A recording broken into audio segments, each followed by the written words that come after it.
සුබ දවසක්. මොහොමඩ් මාදරින් පිළිගන්න ඔබේ ආදරණීය වැඩසටහන Racing Life with දිලන්ත මාලගමුව Season 2 සුපිරි දාවකයාගේ දිනපොත. අයිබෝන්. එහෙනම් ආරම්භ කරන්නයි සූදානම් මේ අවුරුද්දේ ඔබගේ ජයග්‍රහණය, ඔබගේ මතක සටහන්, ඒ වගේම ලංකාවේ අභිමානය ගැන කතා කරන ඔබේ ආදරණීය වැඩසටහන Racing Life. ගිය අවුරුද්ද පුරාවටම ලෝක වැඩේ සංචාරය කරා විශාල ජයග්‍රහණ ප්‍රමාණයක් ලබා ගත්තා. Racing Life with දිලන්ත මාලගමුව Season 1 වලින් අපිට පුළුවන් වුණා ඒ ඔබ ලබාගත් සියලුම ජයග්‍රහණ, ඒ වගේම දිලන්ත මාලගමුව කියන මේ සුපිරි දාවකයා බිහි වුණේ කොහොමද කියන එක ලංකාවට පෙන්වන්න. ඒක නතුරුනේ ඔබ ලංකාවේ ජනප්‍රියම ක්‍රීඩකයෙක් බවට පත් වෙලා. ඒක තමයි අපේ වැඩසටහනේ සාර්ථකත්වය. දිලන්තයි කොහොමද තොරතුරු? හොඳින් ඉන්නවා මේ දවස්වල රේස් පටන් ගන්න යන කිට්ටුයි. හැමදාම කියනවා වගේම අපේ නිහතමානී ශ්‍රීලංකික සියලු දෙනාටම ගොඩාක් ස්තුතියි. මොකද ජීවිතේ ලබන්න පුළුවන් ලොකුම මම හිතන්නේ ජයග්‍රහණයක් තමයි ලංකාවේ ජනප්‍රියම ක්‍රීඩකයා වුණා. ඒ ඔක්කොම උනේ ඔයාලගෙන් හම්බුන අවංක SMS වලින් තමයි. ඒකින්ද මම හිතුවේ මම කවදාවත් හිතුවේ නෑ ඒක මට හම්බෙයි කියලා. නමුත් ඒක හම්බුණා. ඒකට විශාල දායාදයක් දුන්නේ මනුරංග මල්ලිගේ Racing Life with දිලන්ත මාලගමුව. මම හිතන්නේ ගමට අපිව එක්ක ගියේ ලංකාවේ හැම කෙනෙක්ම අපි ගැන දැනගත්තේ මේ ප්‍රෝග්‍රෑම් එකෙන්. ඉතින් පළවෙනිම මොනවා කරන්නද කලින් ඒ උත්සිතය ඔබ සියලු දෙනාටම ගොඩාක් ස්තුතියි. ඒකෙන් තමයි මට මේ ලබන්න පුළුවන් ලොකුම ජයග්‍රහණය නැත්නම් ලබන්න පුළුවන් ලොකුම සම්මානය ලංකාවේ ජනප්‍රියම ක්‍රීඩකයා වීම. ඒ වගේමයි ස්වාධීන රූපවාහිනිය මේ පවුලේ නාලිකාව තමයි අපේ මුල් තැන උනේ මේ වැඩසටහන ගෙන යන්න. ඉතින් ස්වාධීන රූපවාහිනිය සමගම අපි මේ දෙවනි අදියරත් ක්‍රියාත්මක කරන්නයි සූදානම් වන්නේ. වේගයෙන් දුවන සිංහයෝ අපි දීනයෙන් පවා මව්බිමට වදී මව් පොළවේ සුවඳ දැනෙනා ඒ සුළඟේ ජවය ගන්නා වේගයෙන් දුවන සිංහයෝ අපි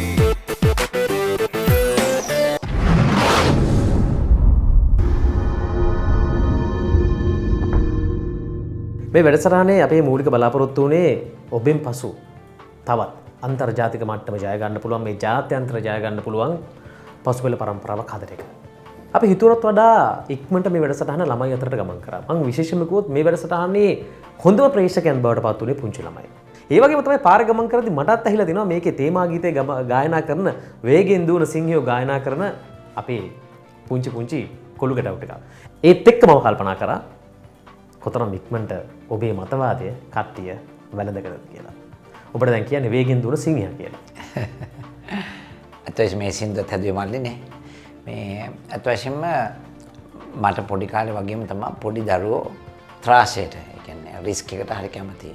ඒ වගේම තමයි මට පෙන්වන්න උනේ ලංකාවට අපි දුප්පත් තුන්වෙනි ලෝකේ රටක් නෙමෙයි කියලා. ඒක අපි ඒක ඔප්පු කරා. මොකද මොටර දාවන තරම් කියන්නේ ලෝකේ ධනවත්ම ප්‍රබලවත්ම ඒ වගේම බලය ධනය මේ ඔක්කොගෙම උපරිම වෙන්න ඕනි මේක. පෙන්න ඒ අස්ස ගිහලා අපි දෙන්නලා අපේ ලංකා කොඩිය ලෝකෙ වටේ අපි දජනයන්ව අපේ එකපාරක් නෙවෙයි අවුරුදු දැන් 36ක් තිස්සේ. ඔව් ජාතික ගියේ නැන්ව. ඉතින් මං කියන්නේ ඉතින් ඒක තමයි අපිට ප්‍රේක්ෂකයන්ට අතුරුගෙන හැබැයි ඒක මල්ලි කිව්වා වගේ ඒක ගියේ තනිකර මේ රටේ පොඩි ළමයින් අතරට. ඒක කොළඹ වෙන්න පුළුවන්, නුවර වෙන්න පුළුවන්, පොඩි ගමක වෙන්න පුළුවන්. ඉතින් ඇත්තකට ඒ හින්දා අපි ITN ආයතනයට ගොඩක් ස්තුතිවන්ත වෙන්න ඕන. අපිට මේ දුන්න වේදිකාව සකසලා දුන්නට ඒක කරන්න. මොකද ඇත්තටම අපි ඒ දත්තු ටික අමාරු හිටියේ කොහෙන්ද මේක කරන්න කියලා. ඕන් ගිය ගම් එකේ ඉන්න මහතුරු ටික කවලා අපිට උදව් කරා. ඒකෙන් අත්වශයෙන්ම ඕක කරේ ලොකු සේවයක්. ඒ වගේ එකක් තමයි ලංකාවේ මේ වගේ කට්ටිය ඉන්නවා කියලා පෙන්නපු එක. ඒ වගේම අලුත් දිරියෙක් ළමයි බිහි කරපු එක. එතකොට අපි තුන්වෙනි ලෝකෙ දුප්පත් රටක් නෙවෙයි කියන එක අභිමානය මේ ඔක්කොම ඒකින්ද මම විශේෂයෙන් IT නායකයන්ට ස්තුතිවන්ත වෙන්න ඕනේ මේ වෙලාවේ. ඒ වගේම තමයි ලැම්බෝගිනි කියන්නේ මේ ලොකු හීනයක් නෙවෙයි කියන එක ඔබ පෙන්නපු කෙනෙක්. මොකද ඔබ කඩේ යන්න පාවිච්චි කරන්නේ ලැම්බෝගිනිනේ. ඉතින් ඒ වුණාම ලැම්බෝගිනි ලොකු නෑ කියන එක කඩේ ගියේ නෑ. ඒ කඩේ නෙවෙයි. අපි කියන්නේ අනිත් කඩේ. බඩු ගන්න කඩේ. කඩේ කියන මෙහෙම වෙන්නෙත් නෑ නේ.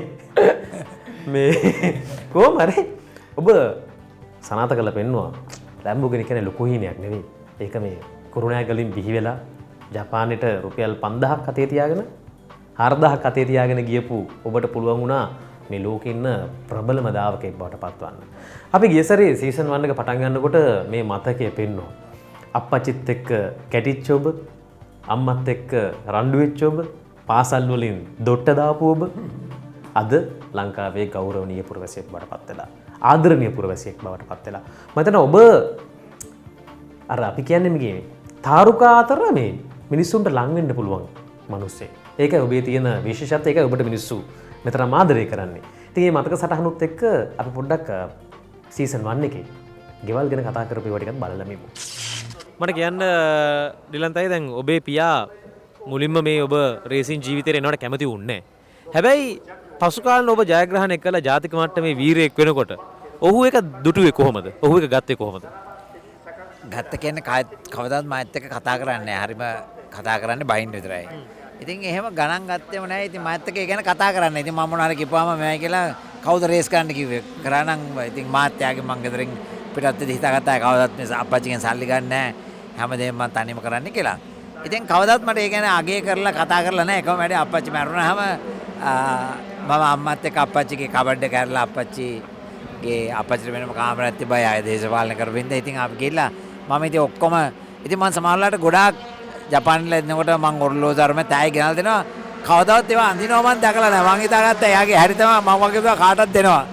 මං හිතා මේවා ඔක්කොම දීලා ඇති කාට හරි කියලා. ඉතින් අප්පච්චි මරුණා මං ගිහලා අම්මත් එක්ක වල අපේ අප්පච්චිගේ කබඩ් ඇරලා අප්පච්චිගේ ඩෙස්ක් එක ඇරලා ඉතින් බලපුවාම අර මං අරන් තිබ්බ ඔර්ලෝසු ඔක්කොම තියලා තිබ්බා.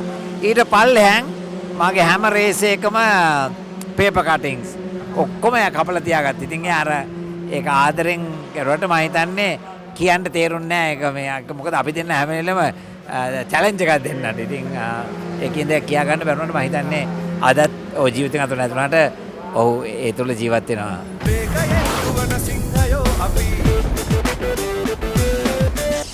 ඒ වගේම ඩිලන්ත අයියේ තවත් බොහොම සංවේදී කාරණාවක් අපිට කතා කරන්නට තියෙනවා.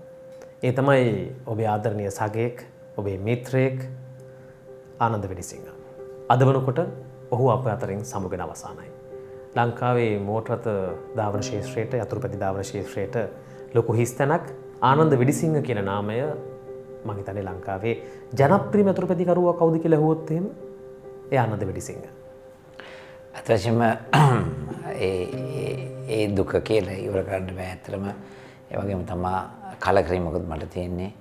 ඉතින් ආනන්ද මම අවුරුදු 2-3 විතර ඉඳලා දන්නවා. මොකද ආනන්දගේ තාත්තා අපේ ගෙදර එනවා අපේ අප්පච්චි හම්බෙන්න. ඒකට හරි යාළුවෙයි.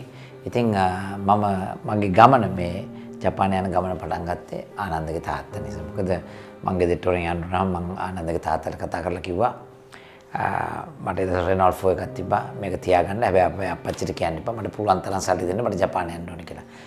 ආනන්දගේ තාත්තගේ විශ්වාසයක් තිබ්බා මම කවදා හරි ලෝක ශූරයෙක් වෙයි කියලා. ඉතින් ඔහු කිව්වා මටත් ඩිලන්ත මල්ලි මේ වෙලාව සල්ලි නැහැ කියලා. මට මතකයි අද වගේ ගල්ලේ වල බැංකුවකට ගිහලා ඕවර්ඩ්‍රාෆ්ට් එකක් අරගෙන මට දුන්නා රුපියල් 10000ක්. මම එයාට කාර් එක දුන්නා. ඉතින් ඒකෙන් රුපියල් 7000කට වන් වේ ටිකට් එකයි රුපියල් 4000යි අරන් මම ජපානෙ ගියේ. තව රුපියල් 1000ක් මතේ තිබ්බයි. ඒකෙන් තමයි 4000 වුණේ. ඉතින් මං යන දවසේ මං කව අපච්චිට කියන්න එපා කියලා. ඔහු තමයි මාව ගිහලා ඇත්තටම කරුණාගේ ගුවන්තොටුපළට ඇල්ලුවෙත්. ඉතින් ඒ යන ගමන් ආනන්දත් ගියා. මම හිතන ආනන්දගේ මල්ලිත් ගියා මාත් එක්ක. ඉතින් ඔහොම ඇද්දි දවසක් මට මම ගිහලා මාස 4කට විතර පස්සේ මම හිතන්නේ ලංකාවේ එක්කෙනෙක් හම්බෙලා කිව්වා මෙහෙමයි සිරිපාල වෙඩිසිංහයි මරනවා කියලා. ඉතින් මම කවද්ද කියලා. ඉතින් කොහොමද කියලා ඉතින් යා මට කිව්වා මෙහෙමයි අර වයන් ගත්ත කාර් එක හැප්පිලා ගෙනි අරගෙන පිලිසිලා ඊට පස්සේ කාලයක් ඉස්පිරිතාලෙට මැරුණා. ඉතින් මට ඒ ගැනවත් කවුරුත් කියන්න ඇත්තටම හිටියේ නෑ. ඉතින් මට ඒක ආපුවම හරියම ඉවස ගන්න බැරි දුකක් ඇති වුණා. ඉතින් මට ඇත්තටම කෝල් එකක්වත් දීලා අහන්නවත් පත්කමක් ඒ වෙලාව තිබෙත් නෑ, ක්‍රමයක් තිබෙත් නෑ. අපිට ඉතින් මොබයිල් ෆෝන්ස් අර මොකුත් නෑ.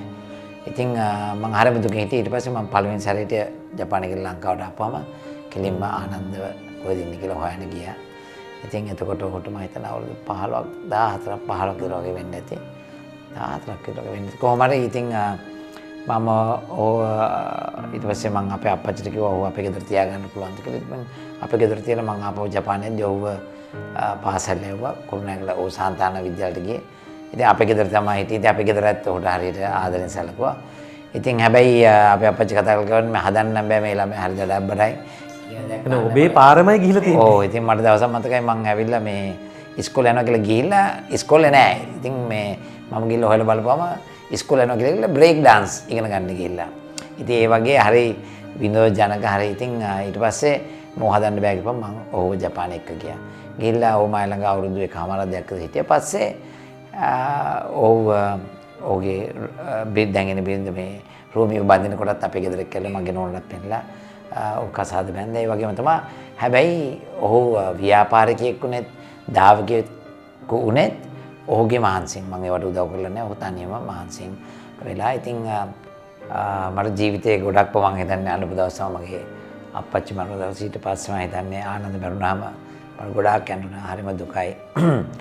ඉතින් ලංකාවට ලොකු පාඩුවක් මොකද ඔහු මල්ලි කිව්වා වගේ මේ මෝටර් ක්‍රොස් වල ලංකාවේ තත්ත්වය ඉහළට ගෙනිච්ච කෙනෙක් ඒ වෙනම තත්ත්වයකට ගෙනිච්ච කෙනෙක්. ඒ වගේ තමයි ඔහු හරි සමාජ සේවයට ගොඩාක් කරපු කෙනෙක්. ඔහු ත්‍රිවිධ හමුදාවට මම හිතන ගොඩාක් මට තාම මතකයි ෆොක්සිල් දාවන පතේ යනකොට තියෙනවා ආනන්ද විඩිසිංහගේ පරිත්‍යාගයක් කියලා මේ සාමාන්‍ය ජනතාවට යන්න බස් එයාගේ නමින් දාලා.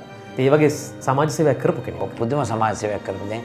ඉතින් අකාලේ මේ ගියා ඔහු ඇත්තටම බේරගන්න තිබ්බා. ඉතින් ඒක හරි දුකයි.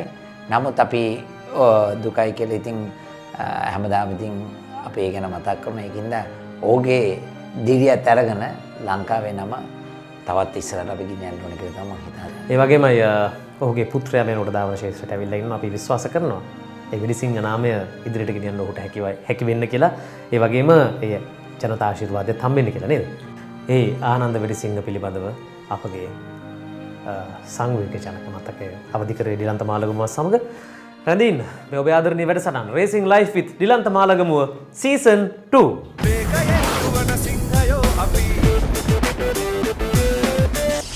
ගියවර සංචාරය කරද්දී බොහොම අපූර්ව සිදුවීම් සිද්ධ වුණා.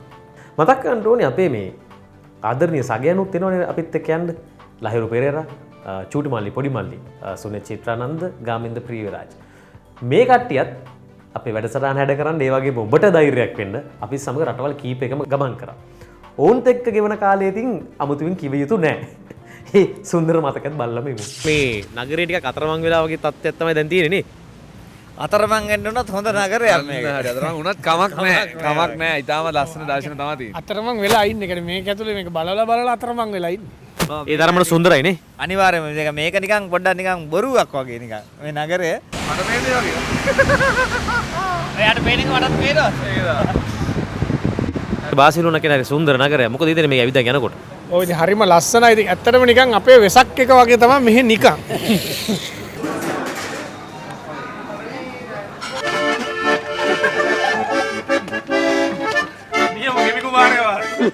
ගෙමි කුමාරයා.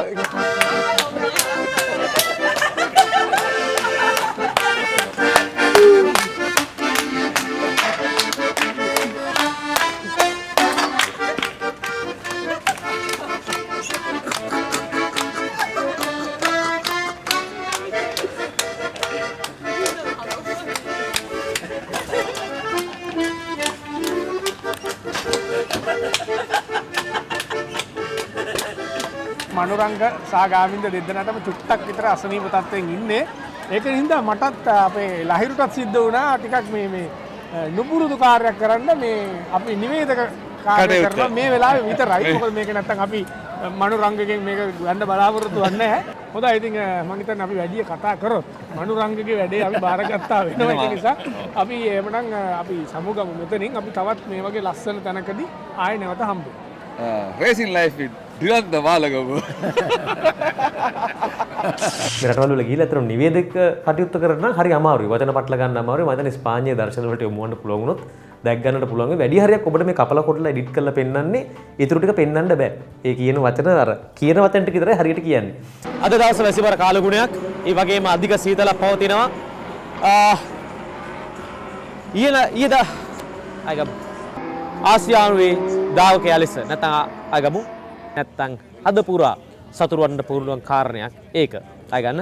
අද දවසේ පැවැත්වෙන්නේ අයගමු මේ ඔබ ආදරය කරන වැඩසටහන Racing Life with ඩිලන්ත මාලගමුව සුපිරි දාවකයෙකුගේ දිනපොත. ඒ ටික කියාගත්තේ හරිය අමාරුවෙන් සීතල හින්දා කට පැටලිලා අතවල් එහෙම පැල්ලා තියෙන්නේ.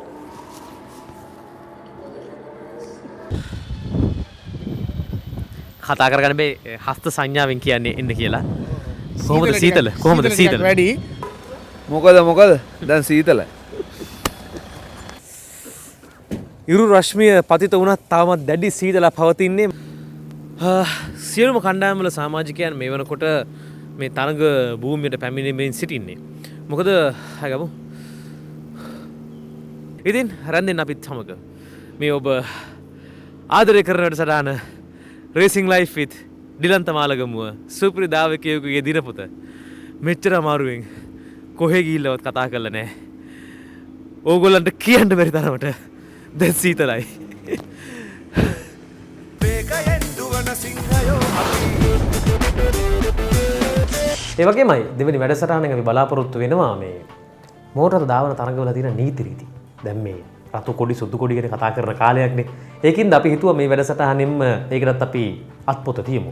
ලංකාවේ අලුත් මෝටර දාවන ශේෂ්ත්‍රයට පැමිණෙන පිරිසට ඒ වගේම ඉන්න දන්නේ නැති කට්ටියටත් අපිට හොඳ අවස්ථාවක් තිබෙනවා. මේ නීති රීති පද්ධතිය කොහොමද ජාත්‍යන්තර තරඟයක් පැවැත්වෙන්නේ? ඔවුන් මොනවද අනුගමනය කරන ක්‍රමවේද, ආරක්ෂක පද්ධතීන්, ඒ වගේම රටේ ධාවනය කරන විදිය මේ සියල්ලම මේ වැඩසටහන හරහා පොඩ ගෙනීමටත් බලාපොරොත්තුවක් තියෙනවා.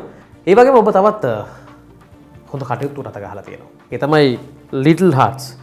මේ සංවිධානය සමග ඔබ සූදානම් වනවා ඍජු ආර්ය ළමා රෝහලේ වාට්ටු සංකීර්ණයක් හදන්න. අකාලේ මිය යන පුංචි ළමයි වෙනුවෙන් ජීවිතය නැවත අරගන්න ඒ මුදල එකතු කරනවා. ඉතින් ඒ වගේ හොඳ වැඩත් මේ වැඩසටහන හරහා තවත් සමාජය දිරිමත් කරන්න. නැතු මේ ලකුණු දාගන්න නෙවෙයිනේ. එහෙම කරන කෙනෙක් නෙවෙයි කියලා කවුරුත් ඔබ ගැන දන්නවා. මේ කට්ටි කියන්න පුළුවන් මේ වැඩසටහනක් කළා මේවා පෙන්වන්නේ කියලා. නෑ මේ දේවල් පෙන්වීමේ අපේ බලාපොරොත්තුව තමයි තව කවුරු හරි කෙනෙක් මේකට පොළඹවා ගන්න, මේ හොඳ කාර්යතාවයට එකතු කරගන්න. ඒ වැඩ කටයුත්තත් මේ වැඩසටහන හරහා අරගෙන මේ බලාපොරොත්තුව අපිට තියෙනවා. ඒක නේද කියන්නේ. අත වශයෙන්ම මම මට කිව්වා වගේ අහිංසක දරුවන් 3000ක් කිට්ටු වෙන්න අකාලේ මිය යනවා. මොකද ඔහොම සනීප කරන්න පුළුවන් නමුත් ඒ සනීප කරන්න අවශ්‍ය පහසුකම් නැති හින්දා ඉතින් හෘද බාධ රෝග සහ මේ හදිසි අනතුරු එකකයක් නැති හින්දා ඉතින් ඒකට රුපියල් බිලියන 2ක් විතර වියදම් වෙනවා. මම හිතන්නේ රජයෙන් මිලියන් 500ක් දීලා තියෙනවා. දැන් අපි මම හිතන්නේ මිලියන් 150ක් විතර තව හම්බ එක්කව කරගෙන තියෙනවා. ඒ කියන්නේ පරිත්‍යාග හම්බුනවා. ඇත්ත වශයෙන්ම මම මේකට මගදී මේ බැඳුනේ ඇත්තට මේක දුස්තර දුමින්ද සමරසිංහ තමයි මේක පටන් ගත්තේ.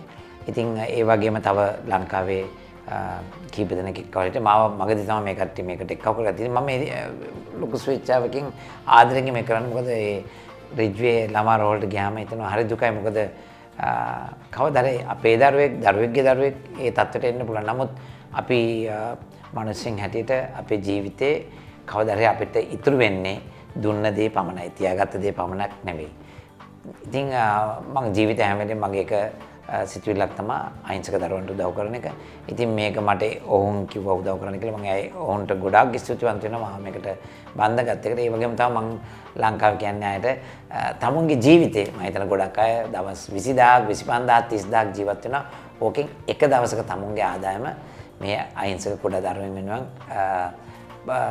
පුළුවන් නම් පරිත්‍යාග කරන්න. අපි ලබන සතියේ වැඩසටහනෙන් සම්බන්ධ වෙන්නේ ඉතාලිය සමග. ඉතාලියෙන් තමයි අපි ආරම්භ කරන්නේ. ඉතාලියේ තරගය කියන්නේ මම හිතන්නේ ඔබේ ස්වර්ණමය තරගයක්. එහෙම කිව්වොත් වරදක් නැහැ. ඔබ පිළිගන්න විශාල ජනතාවක් ආවා. මේ ජනතාව එකතු වෙලා ඔබත් සමග මේ සතුට බෙදාගත ලංකාව වෙනුවෙන් කතා කරා. ඒ සියල්ල සමග තමයි අපි ලබන සතියේ හම්බ වෙන්නේ. මම හිතන්නේ දැම්ම කිව්වොත් ඒක හොඳ නෑ. මම හිතන්නේ ආගයක් නැති වෙනවා. ඒකින්ද එන සතියේ රේසිං ලයිෆ් විත් ඩිලන්ත මාලගමේ සීසන් 2 එකේ පළවෙනි රේස් එක තමයි ඉතාලිය රේස් එක පෙන්වන්න යන්නේ. ඔබලට තේරෙයි ශ්‍රී ලාංකිකයෝ කියන්නේ කොයි වගේ රටට ආදරේ මිනිස්සු කට්ටියක්ද කියලා. ඉතින් අපි එන සතිය වෙනකල් ඉමු. ජයග්‍රහණ තව ගේමු. අපිත් එක්ක රැඳී ඉන්න ඔබ සැමට ගොඩාක් ස්තුතියි. මේ සූදානම් අද දවසේ වැඩසටහනේ සමුගන්නටයි. අද දවසේ අපි වැඩසටහන යොමු කරගත්තේ ගියවර සිදුණු සිදුවීම්, ඔබේ ජීවිතයේ ගලා යාම, ඒ වගේ මතක සටහන් නැවත ආවර්ජනය කරගන්නටයි. හැබැයි ලබන සතියේ ඔබ ආදරය කරන තරඟ සියල්ල නරඹන්නට ඔබට පුළුවන්. ඒ ඉතාලියේ ලංකාවේ කට්ටියගේ සද්ද කොහොමද කියලා බලන්න ලබන සතිය වෙනකන් ඉන්න. මේ ඔබේ ආදරණීය වැඩසටහන රේසිං ලයිෆ් විත් ඩිලන්ත මාලගමුව සීසන් 2 සුපිරි දාවකයාගේ දිනපොත.